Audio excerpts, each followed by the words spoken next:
Chapter 8 Old Friends. The sound of hammers and chisels filled the air. There were more voices now, more bodies moving up and down the streets. Monsters and humans alike complained about the closed streets, but everyone knew how much nicer it would be once the cobblestones were laid down. As the bakeries fired their ovens, the smell of sweet bread filled the air. A young skeleton trotted by. The heels of his boots clicked against the stone sidewalk ever so nicely. Even though he wore dark purple silk, nobleman's attire, it glistened in the sunlight, same as his silver moon crown. At one of the bakeries, a line of sleepy workers waited for fresh donuts and tea. They'd all come to recognize the skeleton boy. They were allowed to say hello, but not impede him in any way. "Good morning, Lord Nightmare," several of the monsters and humans said kindly. He would return the gesture with a small smile and a wave. In his satchel he carried a heavy book, one he had finished studying the night before. His destination, the library, which had opened officially a year ago, but it was just finishing its final touches. He had told the worker who was nailing in the golden letters that library was spelled wrong. That was a week ago. Now he looked up to a sign that clearly read library. "You gotta be kidding me," he grumbled. Making his way up the short stairs, he entered through brass metal doors. Sitting at a finely crafted oak desk was Birdley, now 22. Though they had grown up together, due to Nightmare and his brother having been born in older bodies, he was only 16. Somehow the two of them managed to stay close, despite the rest of their friends outgrowing him. "Nightmare, good to see you! You finished that weird language book already?" Birdley now wore a pair of thick spectacles, which had done wonders to improve his eyesight and reading. The invention of glasses had only been introduced to the community 4 years prior. Even so, Nightmare hadn't got used to his friend's new appearance. "Sorta? It doesn't make much sense, at least without someone to speak it to," he said, setting the large tome on the desk. "Writing looks very neat, though. What's it called again?" said Birdley, adjusting his glasses as he glanced through the pages. "Mandarin, I think." Nightmare shrugged. "But I think my efforts are best put towards something I can absorb. Any new books?" "Sure are. Check this out. I'm obsessed with it," he said, picking up the book next to him. "It's called The Vulgate Cycle. It's full of stories about knights, magic, quests, royal courts, and sword fights." Nightmare blinked, flipping through it to see it had many pictures, much like the old children's books. "It's not really my thing, but I think Dream will like it." "Yeah, I know you're into the big brain stuff, just like me." He folded his wings, leaning forward. "But you gotta have fun sometime. Give it a read, at least so I have someone I could nerd out over with it." "Alright, I'll take it. But I would still like something else. I want to learn about real things, not just fairy tales," he said, putting the book in his satchel. "Actually, do you have any books about plants or flowers?" Birdley hopped out of his seat. I think so. How come?" he said, heading to the appropriate bookshelf. "I noticed something odd about the apple blossoms on the tree. They have stamen and stigma, but no pollen," said Nightmare, following him. "No pollen? That's really odd." The skeleton nodded. "Without pollen, it shouldn't be able to form apples, and yet it does. Unless it reproduces internally somehow. I'm wondering if there are any other plants that do that." Birdley found the book, handing it to him. "We got this one, but I think it's about breeding plants for different traits. Then again, it is a magic tree, Nightmare. People trade the apple seeds to grow them into little luck trees, but they never grow bigger than a potted plant, let alone even produce any fruit." "Yeah, I know, but maybe it's connected to it somehow," he said, flipping through the book, spying its diagram and charts. "If the tree produces internally, then it might be the cause for its seeds being unviable." "Well," Birdley scratched his head, "there really isn't any tree like it in all the world. The sacred doctrine says it's the emotions from all living things that make the apples form. I really think you keep missing the magic part here in Magic Tree." "I heard a couple of nerds in here," a familiar voice called out from the front doors. Could that be? No. Birdley and Nightmare came out from the bookshelf, looking back towards the desk. There stood an adult Susie and Noelle, both covered head to toe in well-worn traveling tunics and gear. Susie's long brown hair covered half her face, while Noelle's neatly braided with pearls. "Miss us?" Susie smirked. Nightmare dropped the book, as well as his jaw. Both of them had been gone for 4 years. As soon as they turned 18, the two girls hooked up and ran off to explore the whole world. "Susie! Noelle!" Nightmare cried out, unable to stop his smile. Susie opened her arms as he threw his own around her in a big hug. "You're back home! You're back home! We were so worried. Carol said your letter stopped coming." As he turned to hug Noelle, she gave a sweet chuckle. "Well, we ended up traveling so far away, we couldn't find any courier that would deliver here. And by the time we decided to come visit, we would have shown up as soon as the letter arrived." "Man, you've gotten bigger," said Susie, as she held a hand about a foot lower than Nightmare's height. "I think you were right here on me when we left." "Well, yeah, Dream has gotten taller too," said Nightmare. "You got yourself a real job, huh, Bird?" Susie said to Birdly. But Birdly only had a smile for his old friends. "You're back! Gods, it's so good to see you both. Will you be staying long?" he said, picking up the plant book, gently handing it back to Nightmare. "Maybe a few weeks. We've discovered so many potential trade ventures that we'd like to share them with the king," said Noelle. "Maybe we could all meet up at a cafe later and catch up." "Oh, I'd love that, but not today. Got a message that the late shift guy is sick, so I'll be pulling double duty," Birdly sighed. "Where's Chris?" Susie asked, hands on her hips. "They went off to study architecture in Rivaldo about 2 years ago," said Birdly, sitting at the desk, leaning into it with a sigh. "Their mom thought it would be good for them to put their drawing skills to use for the city." "Ah, damn. And we were just in Rivaldo," she grumbled. "What about Dream?" Noelle asked, looking to Nightmare. "He's probably still handing out apples by the tree," Nightmare gave a shrug. "This late? Isn't it already past noon?" said Susie. Nightmare shut his sockets, taking a deep breath. "Yes, it is. Some days it might take him until 3 or 4 o'clock to finish." "Damn, that's really too long. Does he get any time to just play anymore?" No, not really," said Nightmare, feeling the same concern as his adult friends. In moments, Susie and Noelle were following Nightmare up the North Street and to the forest path, leading to the falls. After the sentry stations had been built, the only other additions that were made were 2 pairs of gates. The gates didn't really keep anyone who really wanted to get to the top. They merely served as crowd control and let visitors know when visitation was over. The first sentry station served as an interview area. The guards would vet visitors to be sure they actually had an emotional or medical reason for needing an apple. The station beyond the first gate would take Nightmare's report each morning about how many apples were available and sort the visitors by severity of need. However, as Nightmare approached with his friends, they were let right on through. This did earn them a few dirty looks, as folks might suspect Nightmare was letting someone cut ahead in line. When they reached the grove, they could see it had been arranged to better accommodate the twins.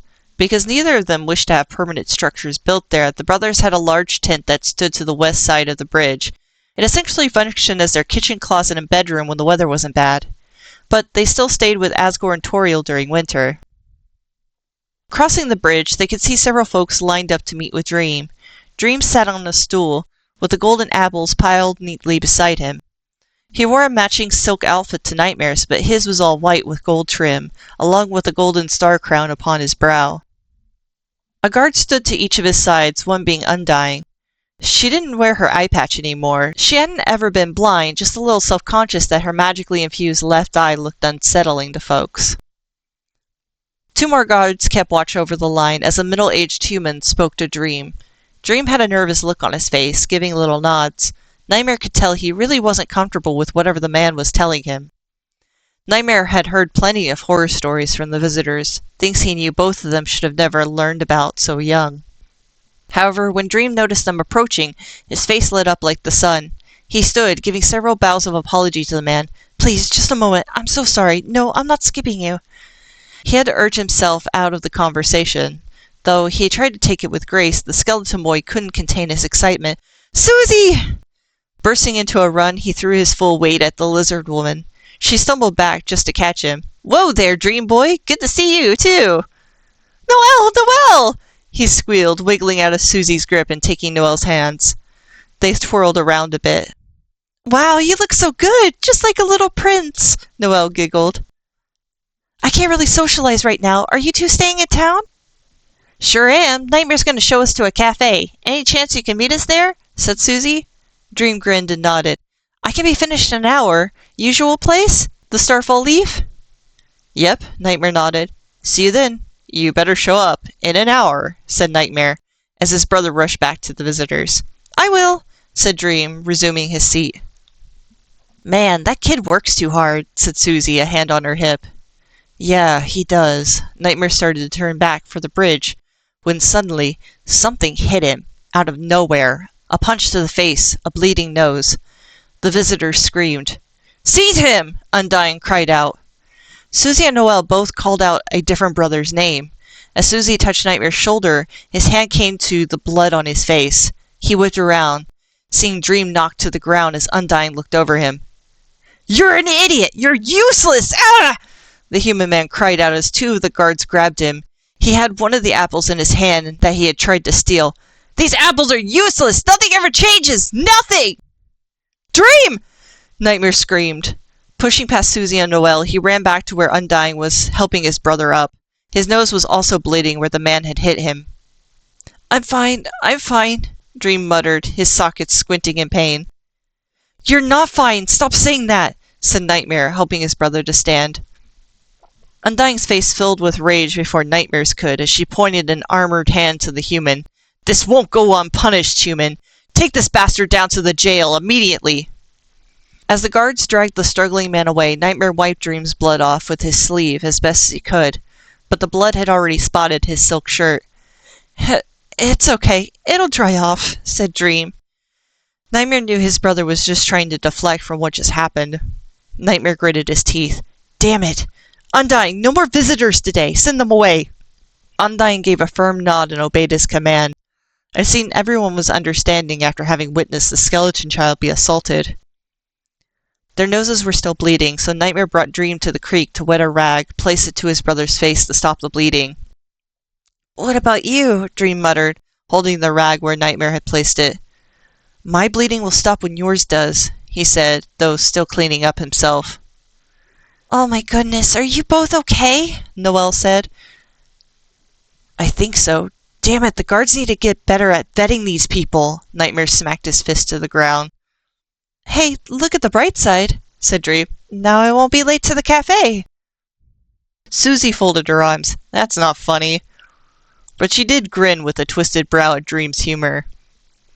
Together, the four of them would head back into town and into this tea house.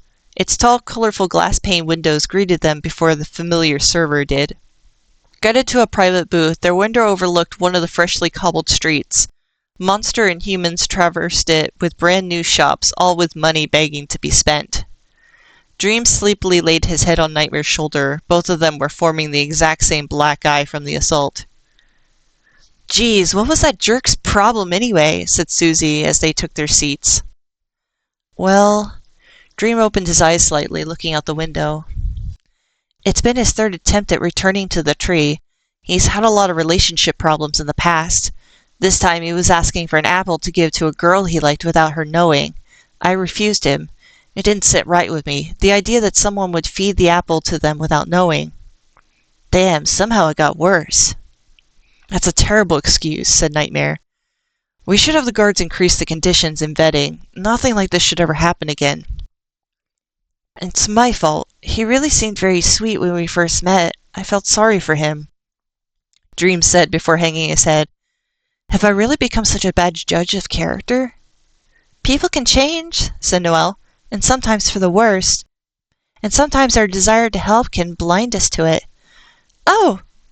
One of the hostesses, a Sphinx woman, brought them a plate of assorted cookies and cakes and began to prepare their tea at the table. Pardon me, would you mind fixing up an extra pot with this? Noelle said, presenting a small bag from one of her pockets. We'd like to have it served to our friends. Huh? What is it? Said Nightmare. Oh, you're gonna love this, Susie grinned. The Sphinx accommodated them by bringing an extra pot. Inside the bag was a greeny-brown powder that had a rich, earthy scent.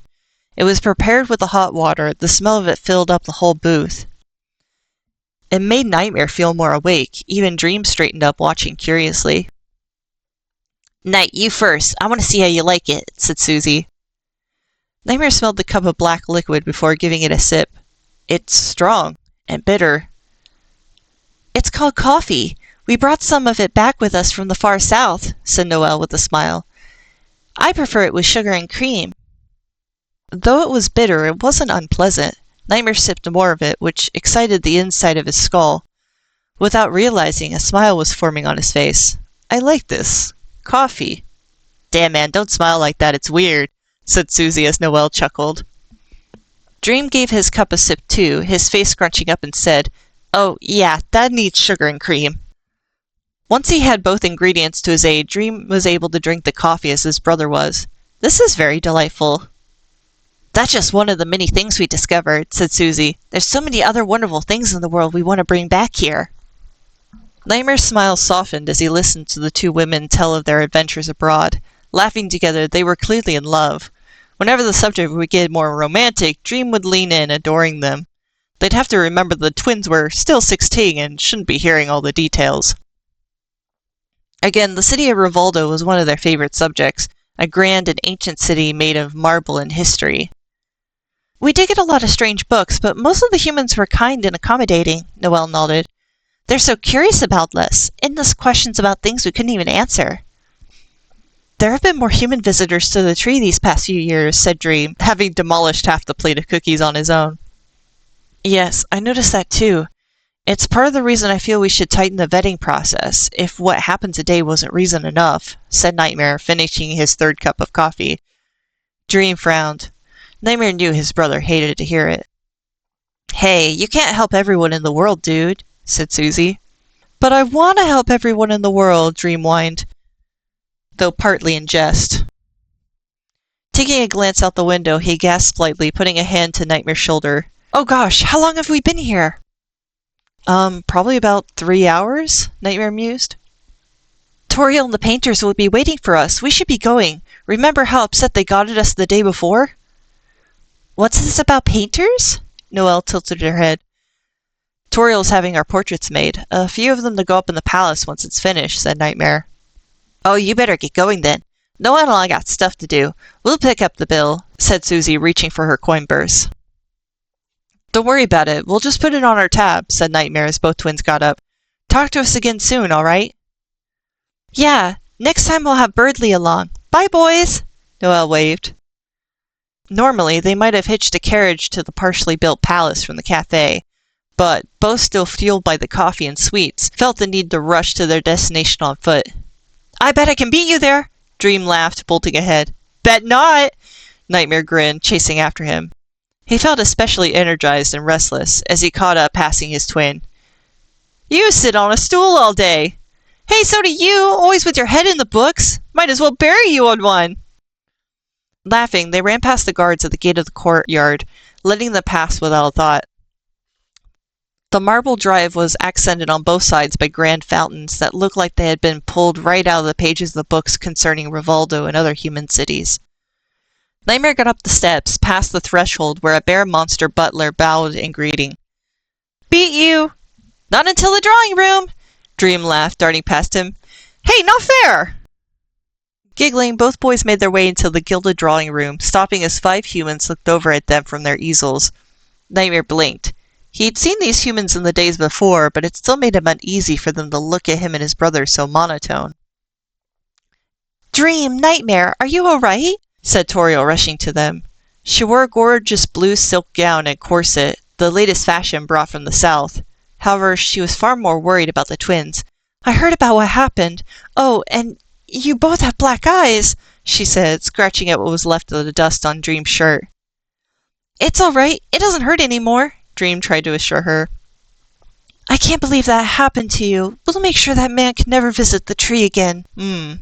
Is that going to be a problem for the portraits? Asgore asked the head painter. The king, too, now wore trousers and a vest like the human kings, although high heels simply didn't do too much for him, given his height and large claws. Not a problem at all, your majesty, said the older, skinny human with a distinct accent. And the young guardians are on time this time. We have plenty of hours to catch the light. Come now, let's get you posed, he said, waving them before the staring artists. One of the artists was working on a large canvas that had been started several days prior, depicting Asgore, Toriel, Dream, and Nightmare together. 3 more paintings had been finished, with just Asgore and Toriel, then one with them together. Now, the boys were to stand for their individual portraits, 2 artists preparing to start at the same time. Nightmare could hear the sounds of construction outside, but it wasn't so overwhelming that he couldn't hear the cackling of the fireplace or Asgore talking to Toriel about the paintings. In front of the artist, 2 tables were arranged along with tall curtains to frame the scene, golden apples arranged with flowers on one table and books with the dark apples on the other. "Now, if you could stand here and pose with your legs like this." The art director first showed Dream by the table with flowers. "Like this?" said Dream, switching places with him and trying to mimic the pose he saw. "Not quite right, my lord." The old man crouched down, his hand reaching for Dream's ankle. "Don't touch him!" Nightmare snapped. Without even thinking about it, he felt the anger erupt in his chest and throat, and into his eyelids. The old man stumbled back as the room went deathly quiet. His dark eyes wide in fear. I meant no offense, my lord." He bowed in apology. Nightmare realized what he'd done as Toriel said his name. Glancing at the queen and king, his face became flustered and he lowered his head. "Sorry." It's okay. Where do you want me to place my foot?" Dream gave a nervous chuckle, but managed to distract from his brother's outburst. Nightmare turned his face to the wall, clutching his fists. He knew that kind of behavior was unreasonable. Internally, he chastised himself for his immaturity. And now you, my lord," said the old man, trying to get his attention. He turned to look the man in his eyes. "I'm sorry. I shouldn't have yelled at you. Please forgive me." It seemed to bring some relief to the old man's face, along with a smile. "Of course, the guardian is understandably protective of his brother." Toriel smiled too, with an approving nod. Nightmare followed the director's instructions for the pose. With a slight groan, he knew he was doomed to stand in the gaze of these strangers for the next few hours as they captured him in Dream's likeness. He couldn't help but twitch his hidden hand, the coffee still getting to him.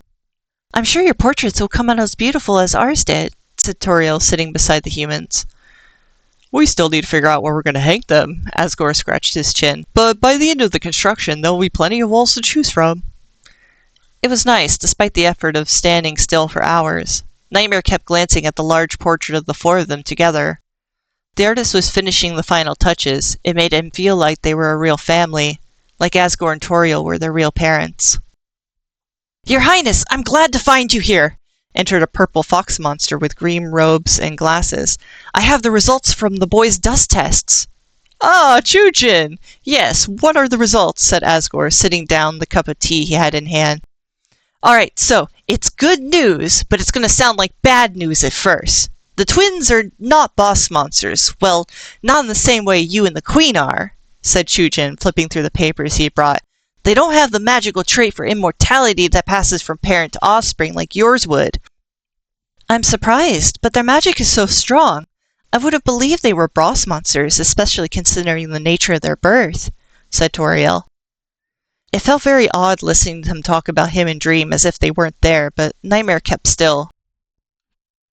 "Yes, well, I felt the same, so I had Casilda assist me in running further tests," he said, flipping the papers over another. "They're not boss monsters, but both of them are still immortal, not counting physical injury, of course. Their magic and their souls are tied to the energy of the tree itself. I imagine they'd only lose their immortality if something happened to the tree. But that also means if either of them decide to have children, they will remain immortal, but their children won't gain that immortality." "How curious. I would have never thought a thing was possible," said Asgore, but at the very least he seemed pleased with the news. Toriel looked up at her husband from where she sat, working on some embroidery. "That's fantastic news. This means Dream and Nightmare will get to be part of our family for generations." Generations?" said Nightmare. Staring at the ghost monsters, he felt something sting inside his ribs. Asgore blinked but smiled at him. "Of course, when you're old enough and Toriel and I decide to have children, you'll be able to help us look after them as well. Don't you think it's a wonderful idea?" "But I thought, weren't the both of them like sons enough? Why would they want any more, especially if you and Toriel have children, you'll lose your immortality." Well, yes, that is how it works, young guardian, Chujin chimed in. But why? Why would you ever do that? Said Nightmare, stepping out of his pose. Why wouldn't you want to just stay immortal and live with us forever? Nightmare, he heard Dream mutter. Toriel covered her mouth, her brows lowered in concern. Nightmare, dear, of course Asgore and I have always eventually wanted children. But you have children! You have us! Tears came to Nightmare's sockets, his fingers tightening into fists. This is like suicide! Why would you want to leave us? Stepping around the easels, Asgore held out his hands to the little guardian. Nightmare, we would never want to leave you. But sometimes there's more to life than just living forever. However, Nightmare backed away, refusing his embrace. Some part of him felt both betrayed and rejected by the idea, as if they might be replaced if Asgore and Toriel had kids. No, that's stupid! You're killing yourselves! I don't... Unable to think of what to say, his bones rattled with wild emotions. He bolted to the door, running down the hall. He could hear them call his name, but he ran like his life depended on it. Through one of the unfinished thresholds, Nightmare leapt into the faded daylight. Whoa, watch out! A worker cried as he barely dodged an empty pallet being lowered to the ground. Onward his feet carried him, tears streaming down his cheeks as he rushed through the half-planted gardens. Turning around a corner of hedges, he tripped on a plank of wood a worker had forgotten, planting him face down in the dirt. He didn't care about the pain. Gagging on tears, he beat the ground until his fist hurt, before curling into a ball between the hedge shrubs. The young skeleton had no idea how devastating the thought really was. In his ignorance, not only did he believe that the two royals would always be constant in their lives, but that he didn't care about them as much as Dream did. How wrong he was, proving it to himself, feeling like his soul would break if he lost either of them. There was an echo of chatter for several moments, until a purposeful silence. He could hear Toriel's dress brush the ground until she stood beside him. Quietly, she knelt next to him, waiting for him to look at her. When he finally did, he poked his eyelight out from under his arm. Her eyes were full of bittersweet kindness and love. Nightmare, she said softly, as she had so many times before when about to hum him to sleep. I don't understand. Aren't we good enough for you? He said, clearing his throat.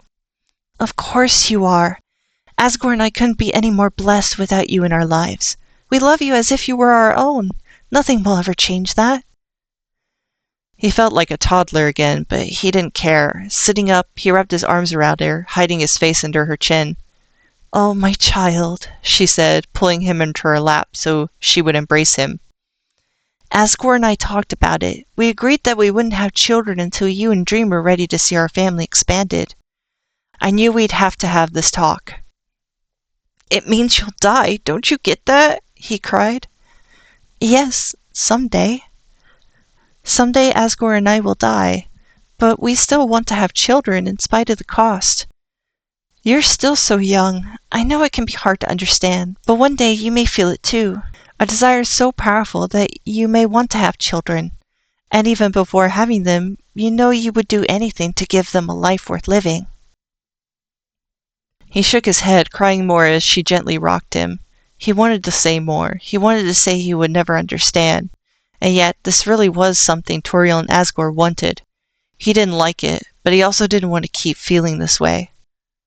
Once he caught his breath, he let go of her so he could wipe the tears from his face. Toriel smiled with a tilt of her head. We'll always love you, Nightmare. That is never going to change. I love you too. That's why I never want to let you go, he mumbled. I know, she said, giving him a hearty hug, squeezing out the last of his tears. Over Toriel's shoulder, Nightmare could see Dream watching, waiting patiently with his hands together.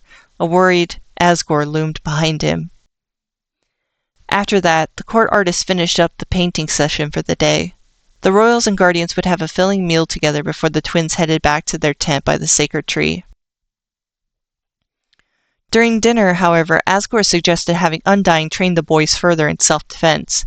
They could use our magic to protect themselves, sure, but neither was well versed in technique.